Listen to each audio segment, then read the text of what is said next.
व्यावसायिक शिक्षकों का धरना प्रदर्शन आज चौथे दिन में प्रवेश कर गया है। लगातार बदलते मौसम और बारिश की परवाह किए बिना ये शिक्षक अपनी मांगों को लेकर डटे हुए हैं। धरने पर बैठे शिक्षकों का जोश कम नहीं हुआ है। धरने पर बैठे शिक्षकों ने सरकार से मांग की है कि उन्हें निजी कंपनियों के माध्यम से कार्यों पर न लगाया जाए। शिक्षकों की मांग है कि हमें ठेके की नौकरी नहीं चाहिए। शिक्षकों की मांग है कि कंपनियों को बाहर का रास्ता दिखाया जाए और सरकार हमें सीधे नियुक्त करे। शिक्षकों के द्वारा लगातार नारेबाजी की जा रही है।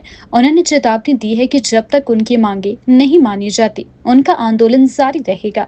स्थानीय प्रशासन की ओर से अब तक कोई ठोस आश्वासन नहीं मिला है, जिससे शिक्षकों में रोष बढ़ता जा रहा है।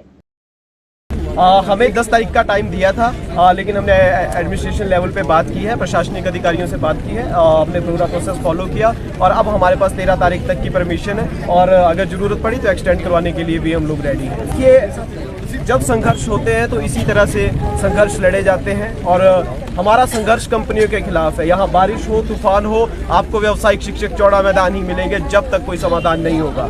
हम समाधान के लिए यहाँ आए हैं, रिटर्न नोटिफिकेशन के लिए यहाँ आए हैं। अब चेहरे पे विश्वास थोड़ा कम करेंगे और नोटिफिकेशन पे ज्यादा रहेगा। असुविधा का सामना आज हमारी माताओं बहनों को करना पड़ रहा है, तो इसकी चिंता सरकार को होनी चाहिए थी। इसकी चिंता उन विधायकों को होनी चाहिए थी जिन बेटियों ने उन्हें वोट दिए हैं, उनके बारे में सोचने की आवश्यकता है।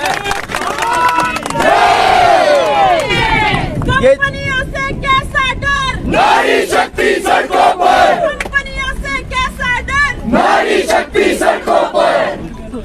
ये चिंता सरकार को होनी चाहिए। ये सरकार के अधीन काम करने वाले लोग हैं, सरकार को सुविधाएं प्रोवाइड करने वाले लोग हैं। आउटसोर्स जैसी बीमारी को खत्म करने के लिए दिन रात 2174 व्यावसायिक शिक्षक जो है कार्यरत है और आज इस चीज की फिक्र, इस बारिश और इस आंधी और तूफान की जो फिक्र है वो उन विधायकों को, उन लोगों को होनी चाहिए जो घरों में आकर वोट मांगते हैं। और आज वही लोग, उन्हीं विधानसभा क्षेत्रों से आए हुए लोग और कांग्रेस सरकार होते हुए इन लोगों को अगर सड़कों पर रहना पड़ रहा है, बेटियों को सड़कों पर रहना पड़ रहा है, तो कहीं ना कहीं इन लोगों की मजबूरी है। अदरवाइज ये लोग बारिश में क्यों डटे रहते हैं यहाँ पे अपने बच्चों के साथ, अपने फैमिलीज के साथ। सरकार को ये एक सोचनीय विषय है, चिंतन करने की आवश्यकता है।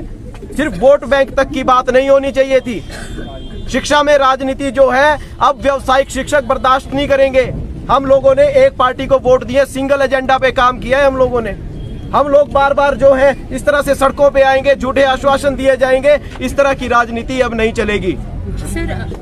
देखिए, माननीय सीएम महोदय ने हमसे वार्ता करने के लिए आश्वासन दिया था, हम इंतजार कर रहे हैं। हम उस समय तक इंतजार कर रहे हैं जब तक हमें सेक्रेटरीट से कोई आदेश नहीं आ जाता है। हम इंतजार करेंगे उनका। हमारे मुख्यमंत्री हैं, हमने वोट दिया है, हमने जिताया है, हमें विश्वास है। हम सरकार में अभी भी विश्वास रख रहे हैं। आज 14 दिन बीत जाने के बाद भी अभी भी हम सरकार में जो है अपना विश्वास दिखा रहे हैं। लेकिन कहीं ना कहीं दुख होता है कि जिन लोगों को हमने वोट दिए आज वो लोग कहाँ हैं, आज वो सरकारें क्या सोच रही हैं, क्या उनके लिए चिंतनीय विषय नहीं है। हम अभी भी माननीय सरकार से निवेदन करते हैं कि आप हमारे बीच में आइए, कुछ लिखित आश्वासन दीजिए, कुछ लिखित में बात कीजिए, डायलॉग का प्रोसेस शुरू करिए। क्योंकि मैंने हमेशा कहा है, हमारी टीम्स ने हमेशा कहा है कि कहीं ना कहीं विभागीय अधिकारियों की गलती है। विभागीय अधिकारी मंत्री महोदय को, चाहे वो शिक्षा मंत्री महोदय हैं, चाहे सीएम महोदय हैं, उनको सही जानकारी उपलब्ध कराने में जो है उनका फेलियर रहा है और समय रहते सरकार को इसको दुरुस्त करना होगा। एक डायलॉग्स का प्रोसेस शुरू करना होगा ताकि ये बेटियां, ये लोग घरों को वापस जा सकें और अपनी नौकरी को जो है वो सुरक्षित कर सकें। ये सरकार को चिंतन करने की आवश्यकता है। उन माँ बाप को भी चिंतन करने की आवश्यकता है जिन माँ बाप के बच्चों को हम स्कूलों में पढ़ाते हैं।